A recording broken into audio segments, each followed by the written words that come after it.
Hello, my name is Thomas, which means the twin. I have a twin. He's not one of the 12, but I do have a twin.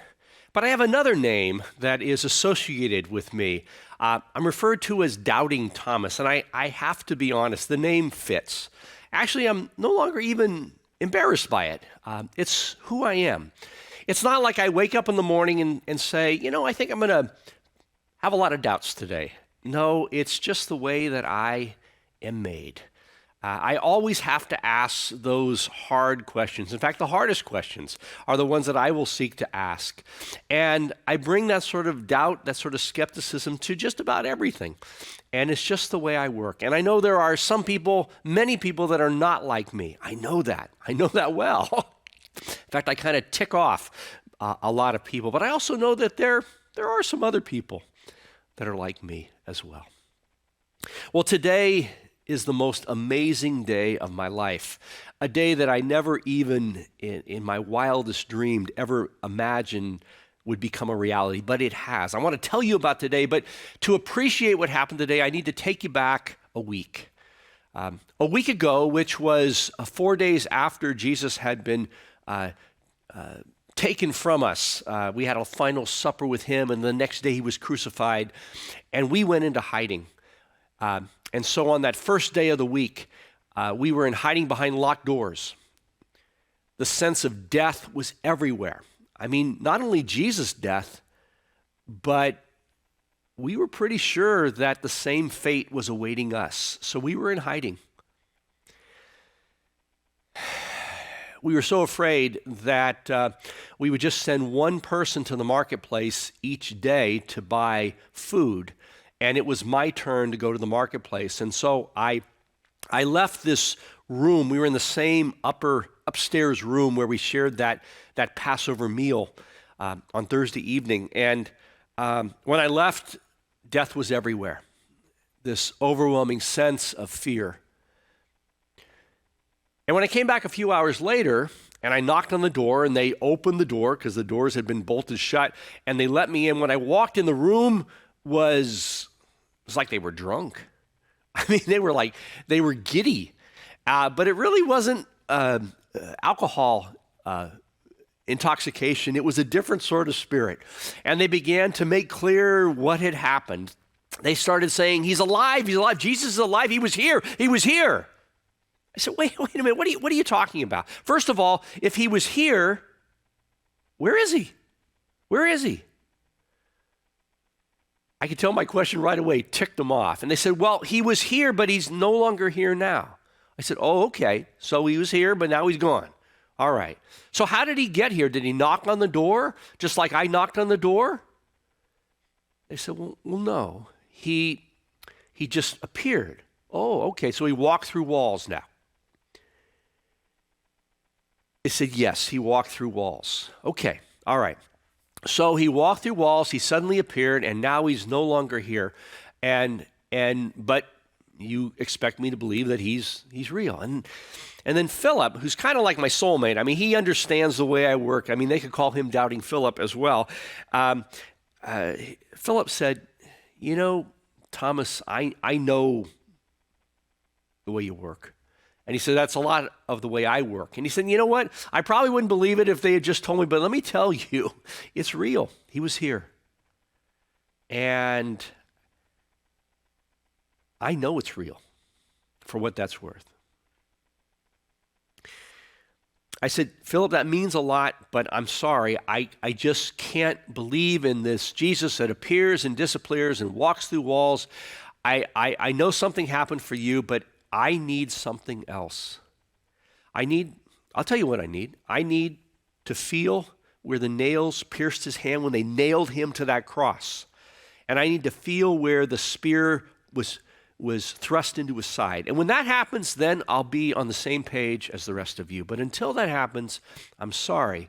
I can't trust or believe that this is true.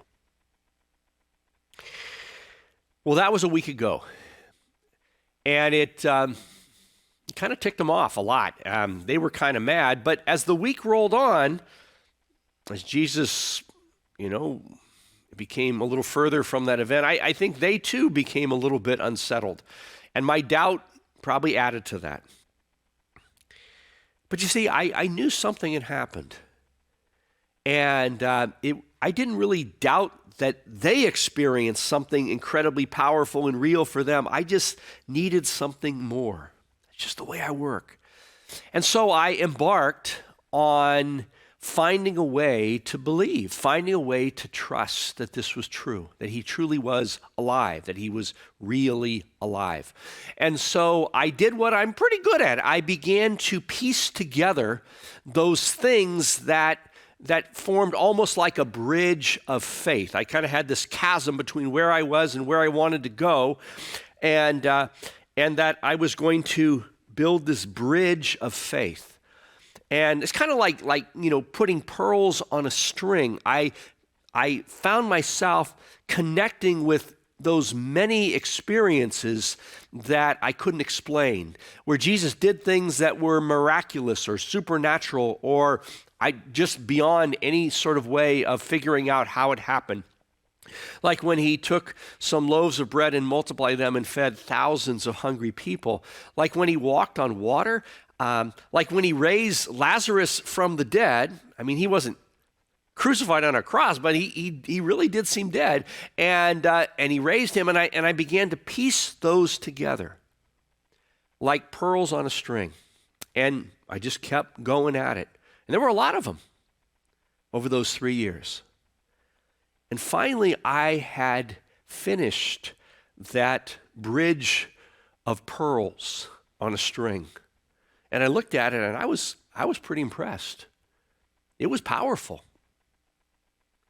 But then, the doubting part of me, the skepticism, I began to kind of poke and prod at different pearls. Maybe that could have been understood a different way. Maybe maybe I didn't see everything, and I began to question. And pretty soon, I realized I didn't trust that bridge of faith, especially in the face of death, because that's the reality we were dealing with.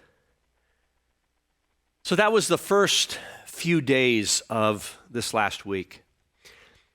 The next couple of days, I found myself connecting again and again to an experience that had happened a long time ago. There was a father who brought his son to Jesus. It was just a young boy. And he wanted Jesus to heal him, and he began to explain that my son has these horrible seizures, and the seizures just take over, and he's even thrown himself into the fire. I'm afraid he'll throw himself off a cliff, and he's not going to make it unless he can be healed. And as the father was explaining about his son's seizures, the son had a seizure, and it was even worse than he had explained. I mean, it was horrible. And the boy was writhing on the ground, completely overwhelmed by the seizure. And you realize that this was really about life and death. And then the man just pleaded with Jesus as his son is having this seizure. He said, "If you can heal him, heal him. If you can heal him, please, please, please heal him." Just begging with mercy, with his love for his son. And Jesus kind of picked up on that word "if." He said, if I can heal him, do you believe? Do you believe that I can heal him? Do you believe in that power of healing? And I'll never forget what the man said. I mean, they could have been my words. That's how true they rang for me. The father said, "I believe. Help my unbelief." I believe, help my unbelief. It was like a teeter-totter. I knew that teeter-totter, by the way. I believe, help my unbelief. Yeah, back and forth, back and forth.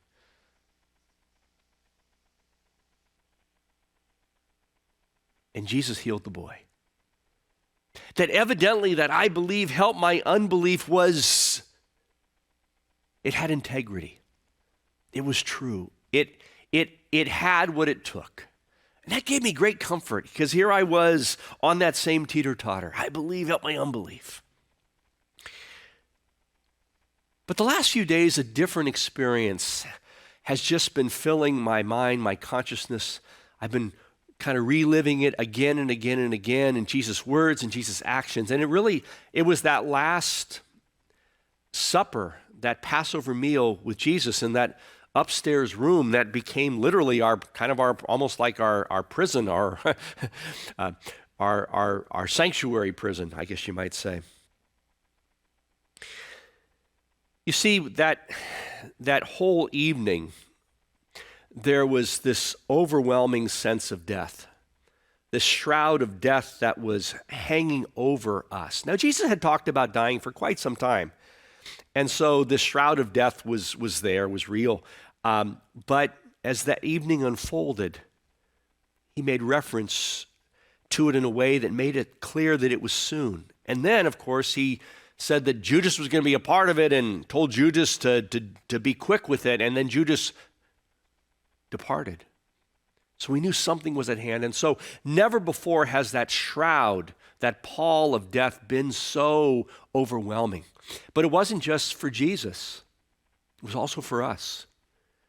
Because we sensed that his fate and our fate were deeply connected because we were connected to him. So that whole evening had that force, but there was a counterforce. And it was a singular counterforce, by the way. It was one thing that pushed against that shroud of death, and it was love. It was agape, that unconditional, radical love, the substance of God. And Jesus talked about it in many different ways, in wondrous ways. He says, as the Father has loved me, so I have loved you. Now you abide in my love. In other words, the substance of God, love, has been poured into Jesus, and the same substance has been poured into us. And we pour that same substance into one another. Jesus said, I give you a new commandment, love one another as I have loved you. There is no greater love than this, than one who lays down their life for their friends. That very act of sacrificial love was the very substance of God. This unconditional love and caring and compassion and connection. He talked about it again and again. But he didn't just talk about it. There was this death, there was this love. He embodied it in his actions. One of the first things he did was he took off his robe, just in a loincloth, and he got a basin of water and he began to wash our feet. Now, let me tell you, it was incredibly awkward. I mean, that's what not just a servant, but the lowest servant would do. So it was awkward. But as he washed my feet, I felt that love. It was the most beautiful moment in life. And it was real. So there was this shroud, this pall of death, and then this incredibly powerful force of love that was pushed up. And it was almost like that teeter-totter that I'm so used to. Death pushing down and love, which was Jesus, which was God, pushing the other way. And we were kind of caught in the middle. And me being me, I was probably the most skeptical, I would say. And so for me, probably the pushing down was maybe even greater. And so there was a moment where he looked at us, and he especially looked at me, and he could tell that while we were feeling that force, that power of love, that death was sort of overwhelming us. And then he looked at us and he looked at me and he said these words. He said, let not your hearts be troubled. You don't need to be afraid. You don't need to be afraid of death right now. Let not your hearts be troubled. And then he said, trust in God. Trust in this reality I'm talking about. Trust in God. Trust also in me. It's the same thing. And then he said, love is forever. He said, in my Father's house there are many, many, many, many rooms. I have come and been sent to prepare a place for you, and you, and you, and you, and many, many, many more. And not only that, I will come again and I will actually take you to that place. that where I am, you will be also. The same place, the same love. And then he said, and you already know everything about that place. You know how to get there. You know. And it was, that part of me always has to say the things that no one else says, but probably others were thinking too. And I said, I don't know what you're talking about. What place are you talking about? I don't know where you're talking about. Therefore, I don't know that way. What way? What way are you talking about? And then he said this, and he motioned with his hands to talk about all that was happening, that epic battle between the force of death and the power of love. He said, this is the way. I am the way. As I washed your feet, as you love others, as you give your life for your friends, that's the way. That's the way of life, the way of love. And you know that. I am the way. And then he said, and I am truth. Now, when he said truth, it was almost like he was really talking to me, because truth has always been my thing. In fact, when he said, I am truth, you know what happened? It brought me back almost 3 years earlier he was given this great sermon on this top of a hill, and he said, blessed are the merciful, for they shall receive mercy. Blessed are the peacemakers, for they shall be sons and daughters of God. Blessed are, and it was the third one that really struck me, where he said, blessed are those who hunger and thirst to do what is just and right, for they shall be satisfied. And when he said that word, satisfied, I knew what he was talking about, those moments in life where I had done what I knew was of God, what I knew was just, and there was this deep sense of truth that truly did satisfy me. So he said, I am the way. I am truth. And I am life.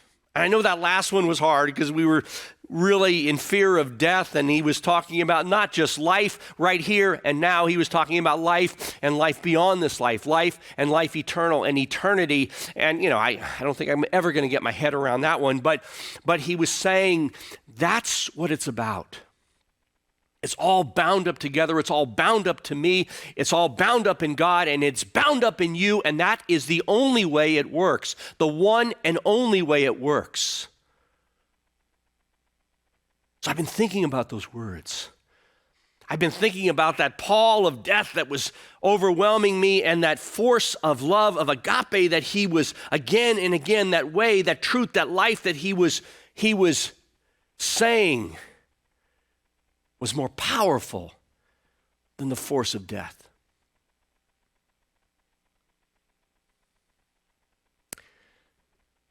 And then today happened. Yeah.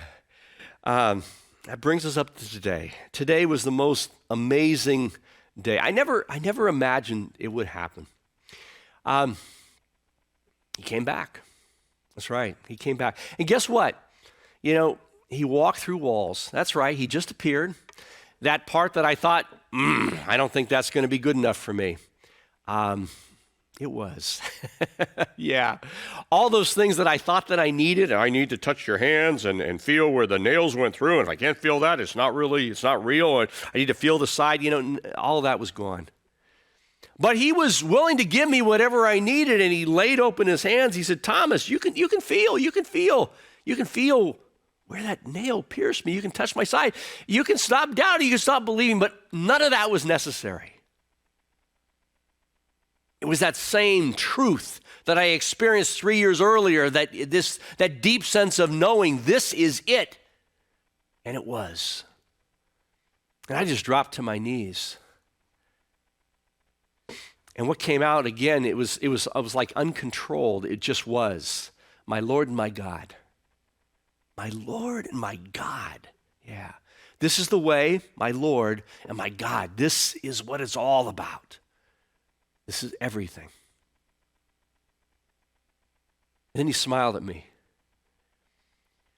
There's that sort of smile that says, sort of, Thomas, you sure are Thomas. But it was also a smile that says, I understand you. I know you. And I love you.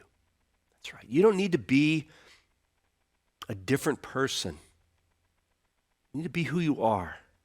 But there's a way for who you are to be with me and to be with God. And then he said, you've had this experience and you've believed, but you know what? There's lots of people like you that won't quite have this. And I want you to be a blessing to them. That you're a person that can bless them because they'll see in you themselves. And they may not have this, but they'll have you. You be a blessing to them. And then he was gone. Just like that. He was gone. But he had been there. So I don't know how I'm going to do what he wants me to do, but I'm going to go for it. Shalom.